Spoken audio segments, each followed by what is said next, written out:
Vítajte pri dnešnom kvíze. Čakajú vás 3 úrovne obťažnosti a posledná potrápi aj tých najlepších. Pripravení? Poďme na to. Ktorý hudobný festival sa každoročne koná v meste Trenčín?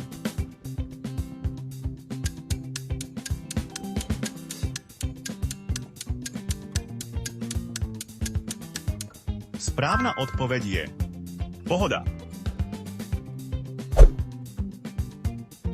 V ktorej krajine sa narodil slávny skladateľ Ludwig van Beethoven?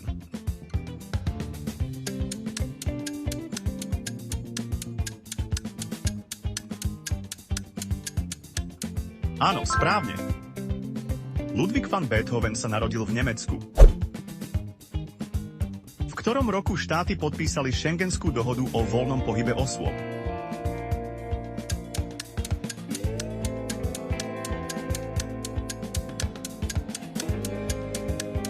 A odpoveď je 1985. V ktorom roku bola v Bratislave oficiálne otvorená Univerzita Komenského?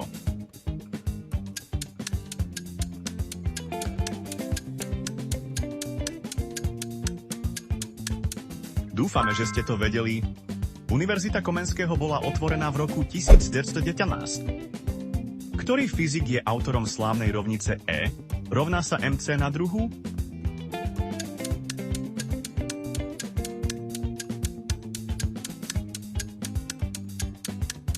Možno vás to prekvapí, ale správna odpoveď je Albert Einstein. Ktorá planéta slnečnej sústavy je obklopená výraznými prstencami?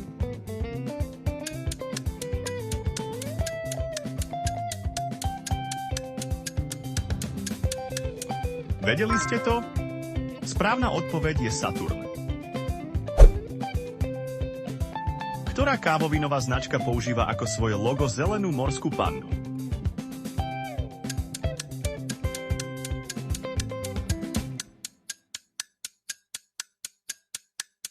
Správna odpoveď je Starbucks. Ako sa volá prvá a najpopulárnejšia kryptomena, ktorú vytvoril Satoshi Nakamoto?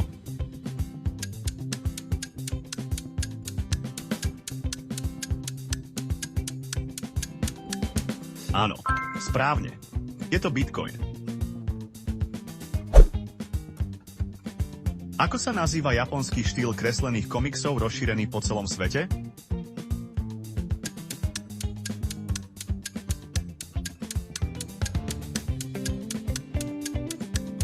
A odpoveď je manga?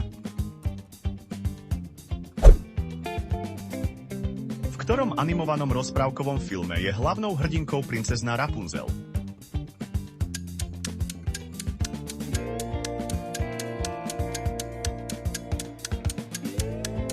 Dúfame, že ste to vedeli. Je to film Na vlásku. Viete, čo označuje pojem bonsai?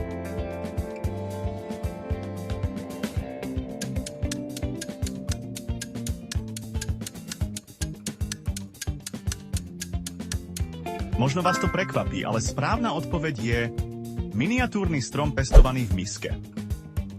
Čo v oblasti technológií označuje skratka IT?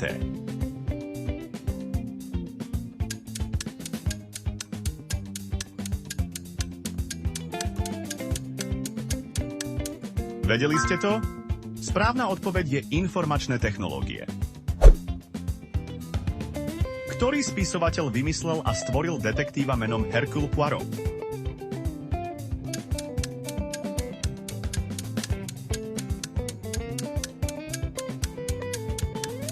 Správna odpoveď je Agatha Christie. Prechádzame na druhý level obťažnosti. Ktorý chemický prvok sa na periodickej tabuľke skrýva pod značkou Fe?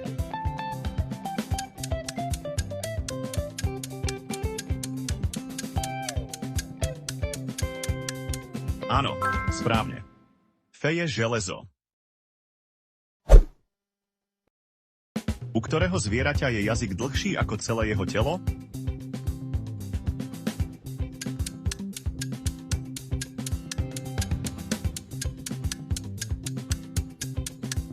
A A odpoveď je mravčiar.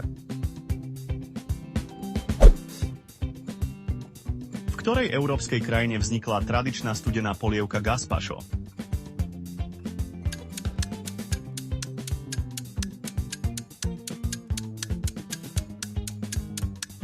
Dúfame, že ste to vedeli. Je to Španielsko. Do ktorého športu patria disciplíny ako hod kladivom, diskom, oštepom a vrch guľou?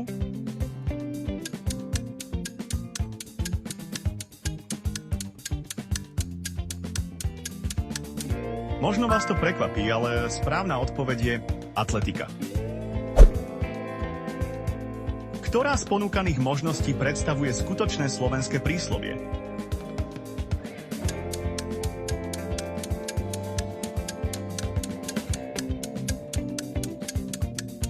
Vedeli ste to?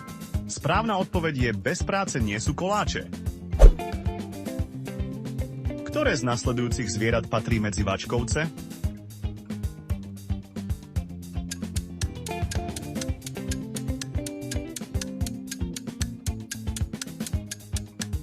Správna odpoveď je koala. Čo vyjadruje české slovo vteřina preložené do slovenčiny?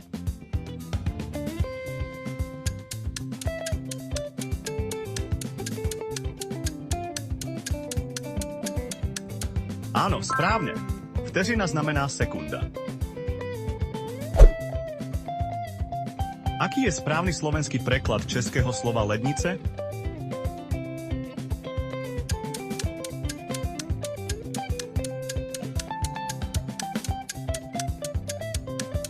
A odpoveď je chladnička. Viete, čo vyjadruje BMI index?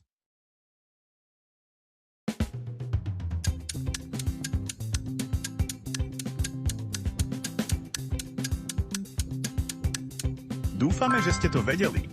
Tento index vyjadruje pomer hmotnosti k výške. Ako sa nazýva pigment v ľudskej pokožke, ktorý určuje jej farbu?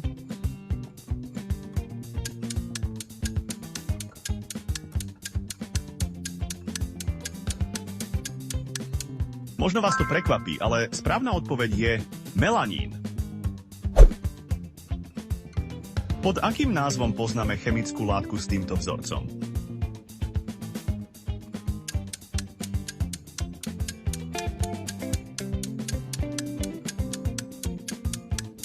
Vedeli ste to? Správna odpoveď je peroxid vodíka. V ktorom zimnom športe dosahujú medzinárodné úspechy sestry Fialkové?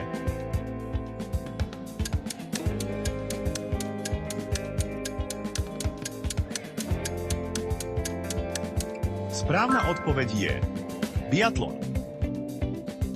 Prichádza tretia, najťažšia úroveň. V ktorom africkom štáte sa nachádza hlavné mesto Nairobi?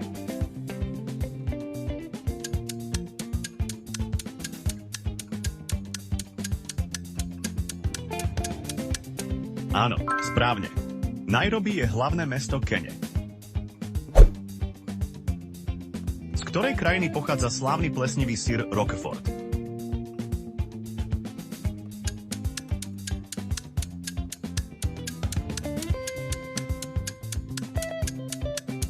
A odpoveď je Francúzsko. Ako sa volá jarný kvet zobrazený na obrázku?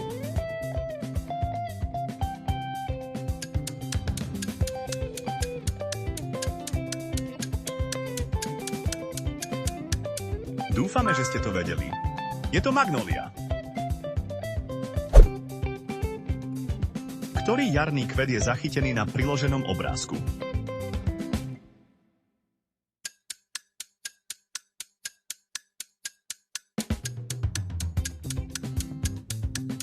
Možno vás to prekvapí, ale správna odpoveď je nezábudka. Ktorý výrobca uviedol na trh historicky prvý telefón s operačným systémom Android?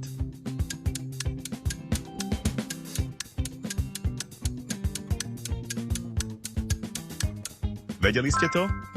Správna odpoveď je HTC. Ktorý štát ako úplne prvý na svete uzákonil Bitcoin ako oficiálne platidlo?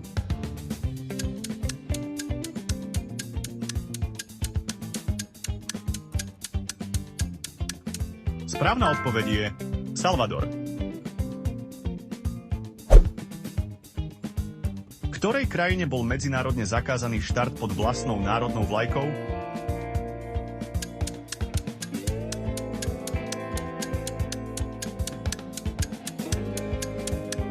Áno, správne. Zakázané štartovať pod vlastnou vlajkou bolo Rusko. Akým jazykom boli zapísané najstaršie texty vytvorené klinovým písmom?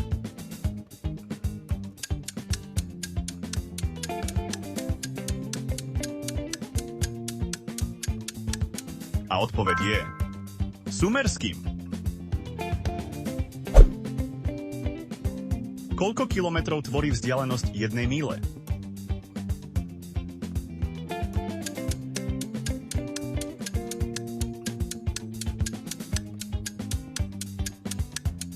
Dúfame, že ste to vedeli. Jedna míľa je približne 1,6 kilometra. Akú číselnú hodnotu predstavuje táto rímska číslica?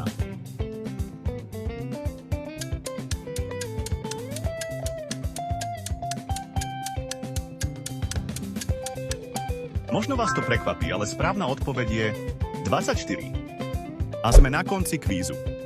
Veríme, že ste otázky hravo zvládli a nezabudnite sa so svojím výsledkom podeliť v komentároch. Budeme radi za každý like, komentár a odber. Ak máte nápady na ďalšie témy, ktoré by ste chceli, aby sme spracovali, tak nám ich určite napíšte pod video. Ďakujeme.